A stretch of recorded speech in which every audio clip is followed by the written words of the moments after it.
Naomi Cole felt the weight of watchful eyes the moment her SUV rounded the bend onto Somerset Lane. It was the kind of suburban street lined with identical mailboxes, over-trimmed bushes, and neat rows of pastel-colored houses that suggested a quiet, rule-following existence. Yet an odd tension crackled in the air. Neighbors moved their curtains just enough to peek outside. A dog walker paused mid-stride to stare. The manicured lawns appeared too perfect, the hush too profound for a typical Monday afternoon. Naomi had lived through stakeouts and infiltration missions overseas, but this suburban hush prickled her instincts more than any foreign sting operation. She parked in front of the modest two-story house she'd just purchased. This place was meant to be a refuge, a calmer environment compared to her last assignment. Nobody here in Willow Hills was supposed to know the real reason for her move.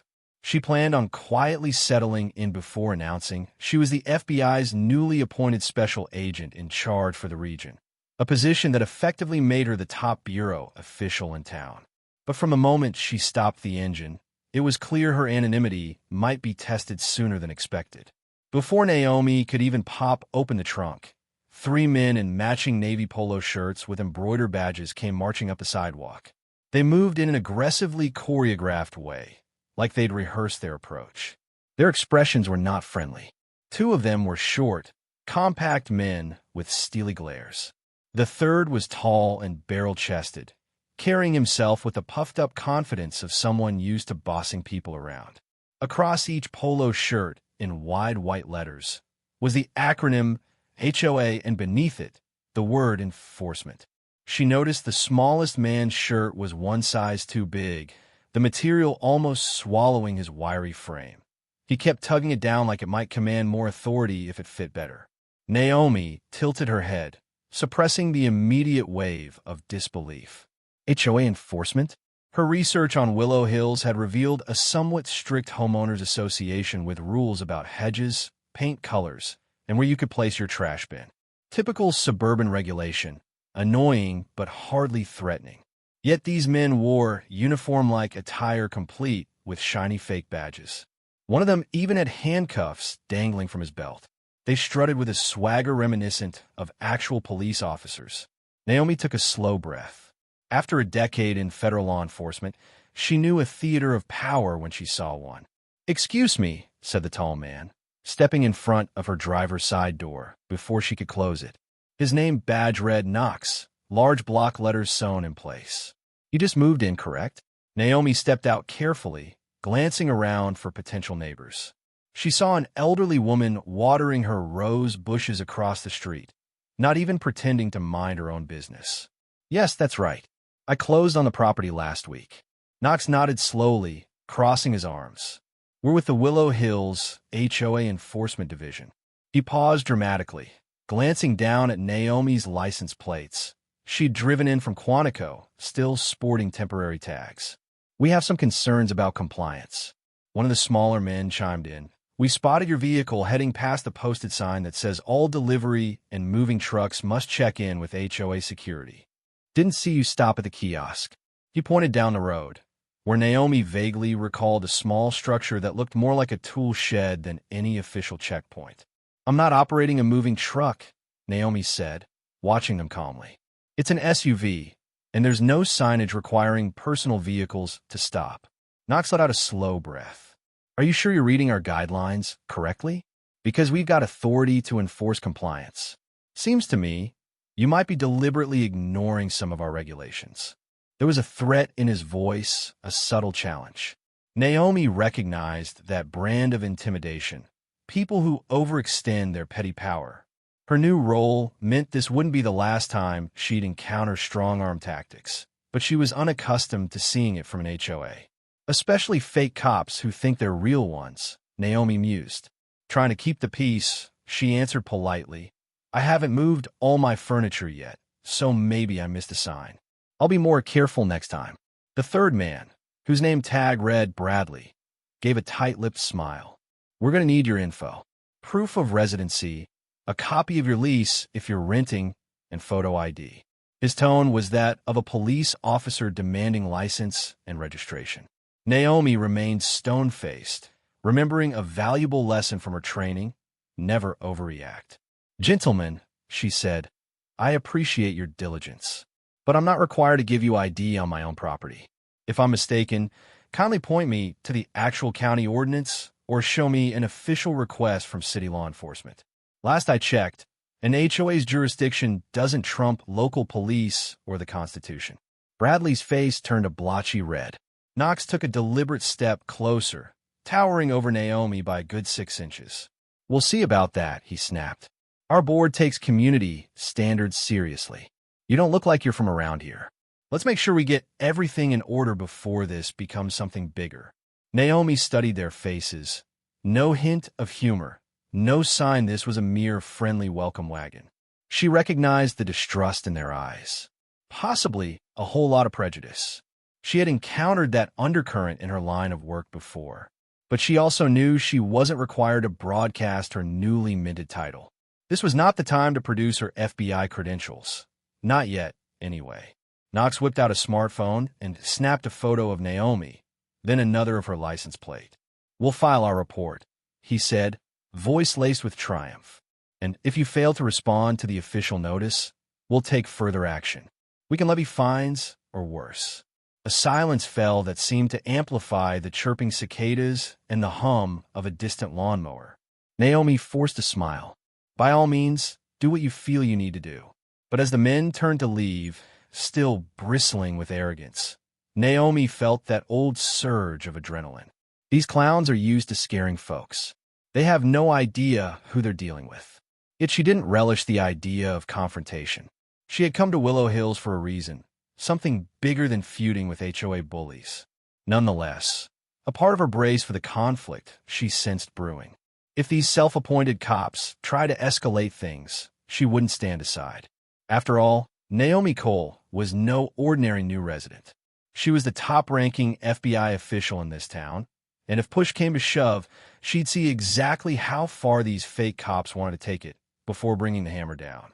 That evening, Naomi found an official-looking envelope taped to her front door. The seal bore an eagle emblem suspiciously close to law enforcement insignia, though slightly off-kilter and clearly not official. Inside, she discovered a letter typed in formal legalese, brimming with phrases like civil enforcement action and deliberate violation. In bold print at the bottom was a notice of a mandatory hearing to address her refusal to show identification and failure to comply with local checkpoint policy. The letter gave instructions to appear before the Willow Hills HOA board in 3 days. Naomi let the corners of her mouth curl up in a wry smile. They're using intimidation and a veneer of official authority to bully residents. She recalled the looks on those men's faces, Knox especially, with his tall stance and smug attitude. The nerve. She tucked the letter in her briefcase. "I'll deal with him soon enough," she thought. But as she was about to close her door, she spotted a shadow crossing her porch. Naomi tensed, momentarily anticipating another visit. Instead, an older neighbor with wispy gray hair, wearing a pastel pink pantsuit, stood there blinking kindly behind thick glasses. She held a casserole dish with protective oven mitt still on. Her voice wavered, friendly but cautious. "Pardon me, dear. I saw you move in. I don't mean to intrude, but I wanted to bring you a housewarming gift." Naomi smiled, touched by the gesture. "That's kind of you. Please come in." The woman introduced herself as Esther Zimmerman, a longtime resident of Willow Hills. "Heard a bit of a commotion earlier with the HOA folks," Esther ventured delicately as Naomi set the casserole on the kitchen counter. "Don't let them bully you. They tried that with my grandson when he stayed here last summer." "Did they?" Naomi arched an eyebrow, remembering the confrontation. Those men acted like they had police authority. Esther shook her head. "They've done that ever since they appointed themselves as the enforcement arm of the neighborhood. They aren't real police, but the board lets them run around with those ridiculous badges." She seemed embarrassed on behalf of the neighborhood, offering an apologetic shrug. "Some folks call them the fake HOA cops. You probably noticed the sign out front on Somerset Lane? They push this checkpoint policy nonsense as if it's law. People cave in because they're afraid of fines. Or worse, They don't want to be singled out. Naomi nodded slowly. They can fine you? Esther's voice grew hushed. Oh, they can do more than that. The board here can put liens on houses, threaten legal action. A few folks who got into disputes had their properties forcibly put on the market or faced endless lawsuits. It's all intimidation tactics. I've lived here 30 years, dear. I never thought I'd see it turn into such a nightmare. For a moment, Naomi weighed how much to share. She wanted to reassure Esther, but also keep her own cards close. I appreciate the warning, she said. I'll handle it. I promise I'm not as easily pushed around as they might think. Esther sighed with relief. I'm glad to hear that. And if you need any support in dealing with them, you just let me know.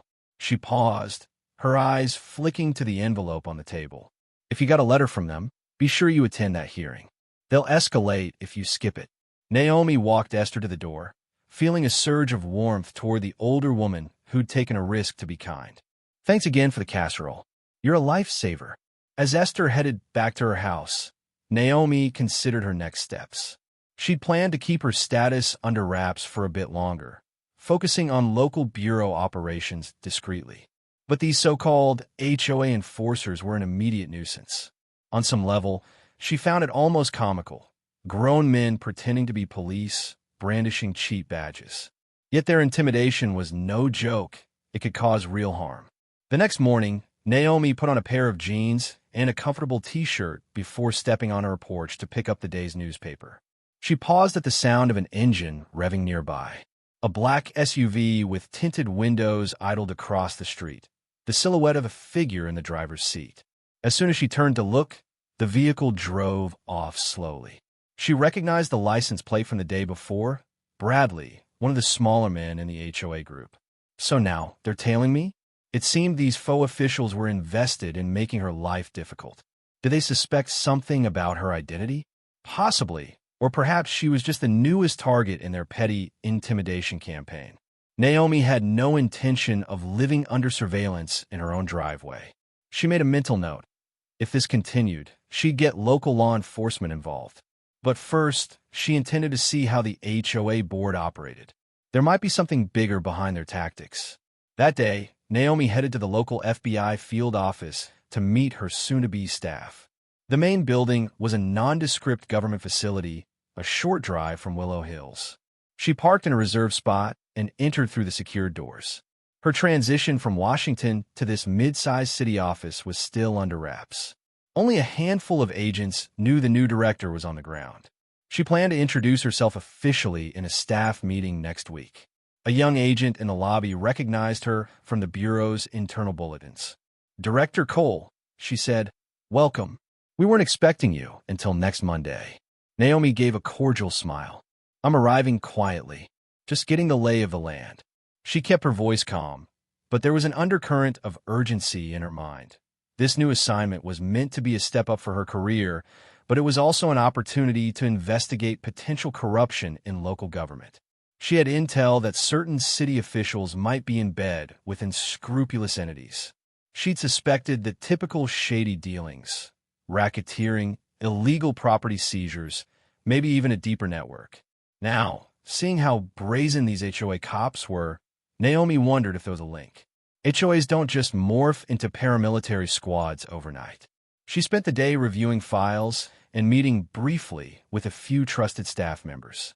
By the time she got home the evening, she found a second letter taped to the same spot on her door, more threatening in tone. It accused her of failing to comply with immediate requests and warned of necessary steps to protect the community. She shook her head, reading it twice. Whoever was behind this was either incredibly arrogant or had some bigger agenda. 3 days would pass quickly. Naomi resolved to show up at that mandatory HOA hearing with her facts straight. Her instincts told her she might uncover a nest of corruption. But she also realized that revealing her identity too soon could spook anyone with deeper connections. She'd keep her cool, gather intel, and wait for the right moment. If the so-called fake HOA cops wanted to arrest her for some made-up violation, they'd get a shocking revelation. They were trying to detain the new FBI director. And if any real crimes were lurking beneath the surface, Naomi would see to it that justice was served. On the night of the hearing, Naomi arrived at the Willow Hills Community Center, a cream-colored structure that had seen better days. The parking lot was full, dozens of residents trickling inside, many wearing tense expressions. Word must have spread about the hearing. Perhaps they expected fireworks. Naomi slipped into a seat near the back, hoping to observe the proceedings before they called her forward. At the front of the room sat a long rectangular table covered with a navy blue cloth. 5 members of the HOA board were arranged behind it. In the center chair, presiding with an air of self-importance, was Marion Coldwell, the HOA president. She wore an elegant pantsuit and adjusted her reading glasses in a series of nervous ticks. To her right sat Knox, the tall man Naomi had encountered earlier, clad again in his HOA enforcement polo, arms folded defensively. The other seats were filled by board members tapping their pens, shuffling papers, and glancing at the growing audience. Naomi noticed Esther in the crowd, along with several other elderly neighbors who looked weary, as if they'd been through these show trials before. Whispers circulated through the rows of folding chairs. A few folks nodded at Naomi in quiet solidarity, while others watched the board members with anxious dread. Marion rapped a wooden gavel on the table. "Let's bring this meeting to order," she declared. "First up, we have a matter of serious concern. A new resident, Ms. Naomi Cole, has refused to comply with standard HOA security protocol. We have documented evidence of her failure to submit ID at our checkpoint, as well as her refusal to heed repeated notices." Naomi watched as the board made a show of passing around the typed complaint. Knox cleared his throat, leaning toward the microphone. "We gave her every opportunity to provide identification. She refused," he said, voice tinged with hostility. Additionally, Ms. Cole's behavior was confrontational when approached by authorized HOA enforcement. We have grounds to issue a serious penalty or proceed with a citizen's arrest if necessary. A murmur rippled through the room.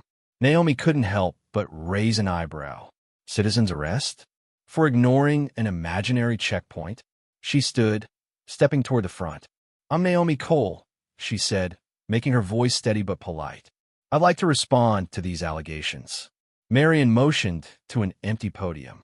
"Please do," she said, her tone clipped. Naomi took her place.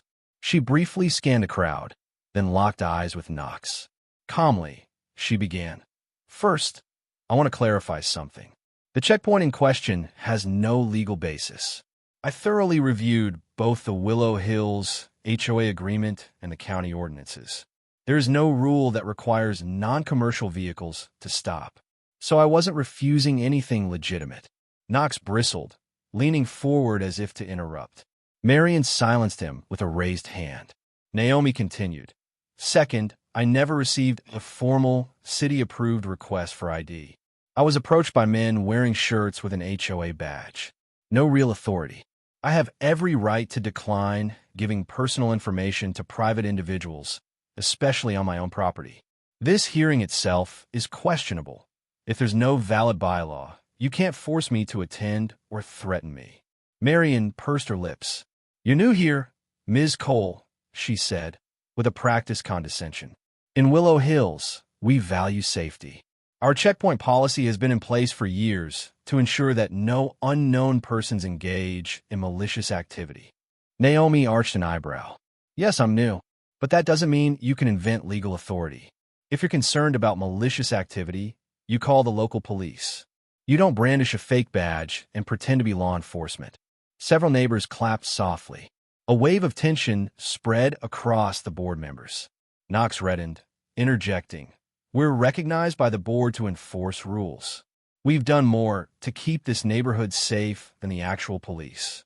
"Don't fool yourself," Naomi said quietly. "And don't fool these residents." A tall, thin board member in the middle, an older gentleman with neatly combed white hair, cleared his throat. "Let's keep the tone civil. If Ms. Cole truly believes no laws were broken, perhaps we can come to a resolution without." Marion swiftly cut him off. "Not so fast, Arthur. Our rules are clear. We have the authority to levy fines or proceed with further action if residents do not comply." She picked up a binder from the table, flipping through color-coded tabs. "Miss Cole, you refused. That alone warrants a penalty." The door at the back of the hall slammed open. In walked Bradley, the other HOA enforcer, dragging a metal-sided cart with a laptop perched on top. "I've got the footage," he announced triumphantly. Her license plate, the confrontation, all of it on video. Gasps and muttering erupted in the audience. Naomi swallowed her irritation. It was one thing to face petty intimidation, but quite another to see these men theatrically presenting their so-called evidence, as if they were the FBI themselves. Let them play their hand, she thought. Marion waved Bradley over. He plugged a USB drive into the laptop, and a shaky cell phone video projected onto a blank screen at the front of the room. The footage showed Naomi stepping out of her SUV, then cut abruptly to an angle from behind some bushes, capturing her brief exchange with Knox and the others. It was incomplete, edited to look as though Naomi had been the aggressor. "Shoddy editing," Naomi remarked. "You cut out the parts where your men demanded my ID on my private property." Knox smirked. "All we did was request identification. You refused." He tapped the side of his head. "We keep an eye out for suspicious newcomers." Naomi let out a silent breath, scanning the crowd's reaction. Some of the older neighbors looked frightened, as if they'd seen such tactics before. Esther caught her eye, lips pressed thin with worry. Others seemed outraged that this was the kind of evidence the HOA was using to bully people. Finally, Marion turned toward the board. "I believe the matter is clear. Ms. Cole has not complied. The question is, do we impose a fine, or do we escalate to additional measures?" She paused, letting the question hang ominously. Knox answered, a bit too eagerly.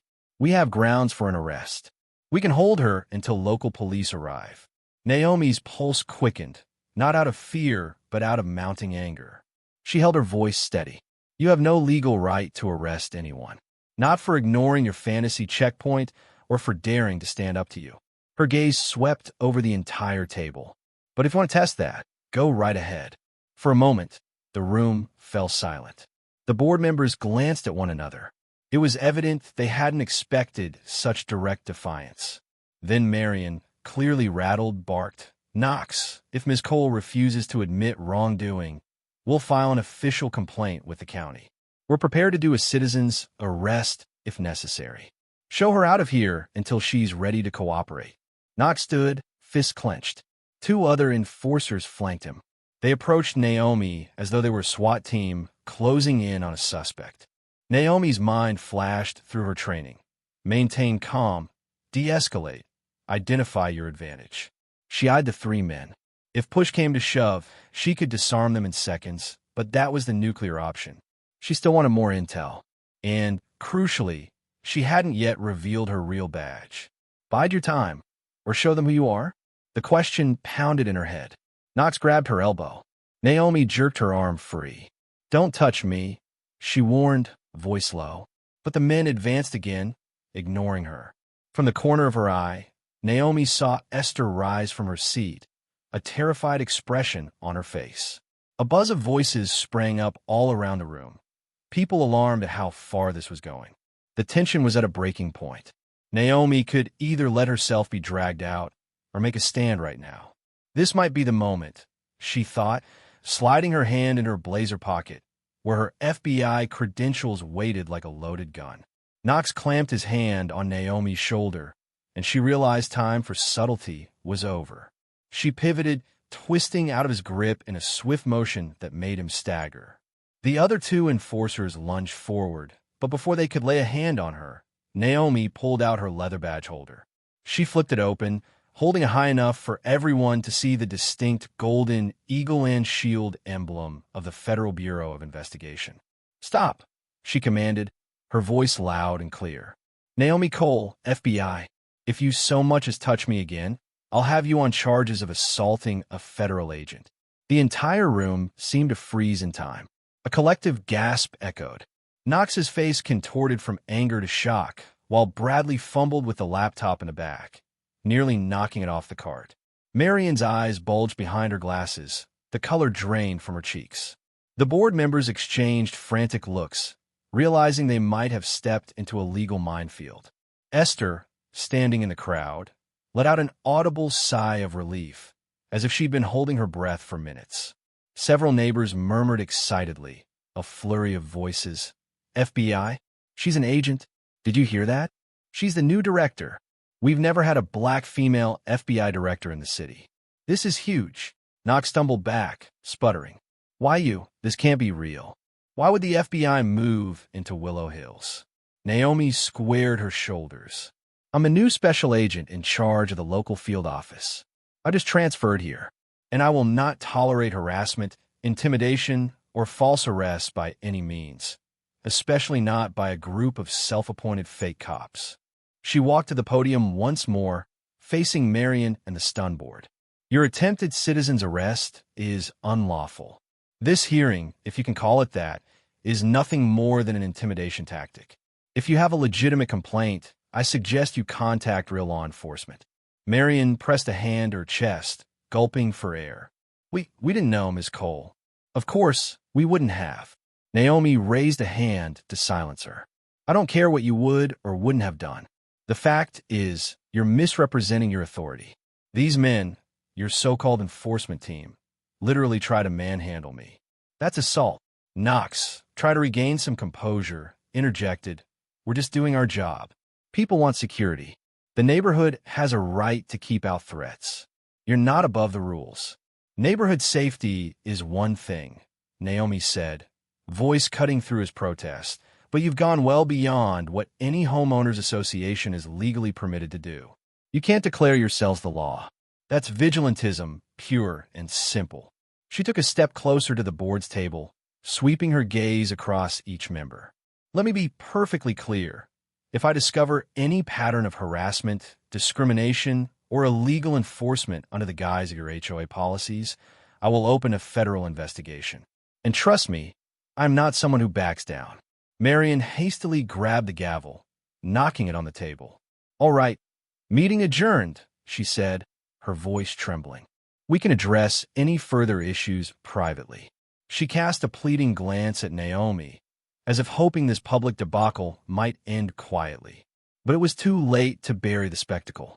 Residents were already on their feet, buzzing with indignation, relief, or confusion. Some snapped photos with their phones, capturing the moment the fake HOA cops got called out. Others approached Naomi, offering thanks or expressions of support. Esther reached out to clasp Naomi's hand. Thank you, dear, she whispered. We've lived in fear long enough. Knox and his cronies tried to slip out the side door, but several neighbors blocked their path, demanding explanations. Over the clamor, Naomi spoke to the crowd, raising her voice just enough to be heard. This board needs to be held accountable. Report any intimidation or illegal fines you've experienced. If you need help, contact the legitimate authorities. Don't let them bully you. A wave of applause broke out. The mood felt electric, like a dam finally bursting. Even the board members seemed to realize they'd triggered something they couldn't contain. Marion shrank in her seat, face pale, as the public outcry mounted. Naomi walked out of the community center with Esther at her side, navigating through excited chatter. She could feel the weight lifting off her shoulders. No more sneaking around or hiding her identity. If anything, her direct approach might accelerate her mission. Because if these HOA goons were operating with impunity, who else might be pulling strings in this town? Outside, a cool breeze ruffled Naomi's hair. The parking lot was still packed with cars, but the energy had shifted. Folks were openly discussing the board's overreach. I've been fined for my garden gnomes 3 times, one woman said, outraged. They told me I couldn't park my granddaughter's car in the driveway overnight, another man exclaimed. Their stories piled up, tiny infractions magnified by the HOA's bloated sense of power. Esther beamed at Naomi. You don't know how many people needed this. They felt helpless for years. Naomi nodded. They won't feel helpless anymore. If the board or their enforcers keep this up, they'll be facing criminal charges. Esther gave Naomi a shaky hug. Thank you. I wish we had more folks like you around here.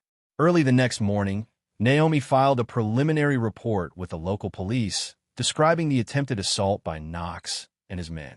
The desk sergeant, a burly man in his late 50s, scratched his head as he listened. Fake cops? HOA uniforms?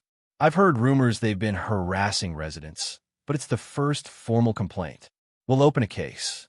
He had Naomi's FBI badge. Director Cole, we appreciate the cooperation. Let us know if you have any more details. Over the following days, the fiasco at the hearing spread through Willow Hills like wildfire. Residents bombarded the real police department and local news outlets with calls. The HOA board tried to spin the story, claiming they had good intentions, but public sentiment had turned against them. Under pressure, Marion Coldwell called an emergency board meeting, this time behind closed doors, presumably to figure out how to salvage the HOA's battered reputation. Meanwhile, Naomi received a flood of documents. Anonymous envelopes slipped under her door at night, emails forwarded to a newly created tip line. It became clear the fake HOA cops had run a sustained campaign of intimidation. In some instances, they demanded cash fines that far exceeded any standard HOA penalty. In others, they had forcibly removed yard signs or confiscated personal property. More troubling were a handful of allegations that people of color were singled out with heavier fines and more frequent harassment. Naomi spent long nights sifting through this evidence, the pages piling up on her dining room table. This is bigger than just petty harassment, she concluded. This might be a racial or financial racket.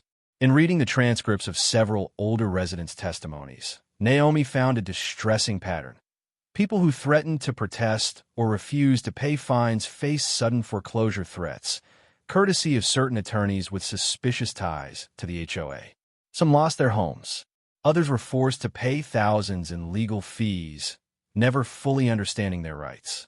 With each new revelation, Naomi felt her resolve harden. She had come here expecting to spearhead high-level investigations.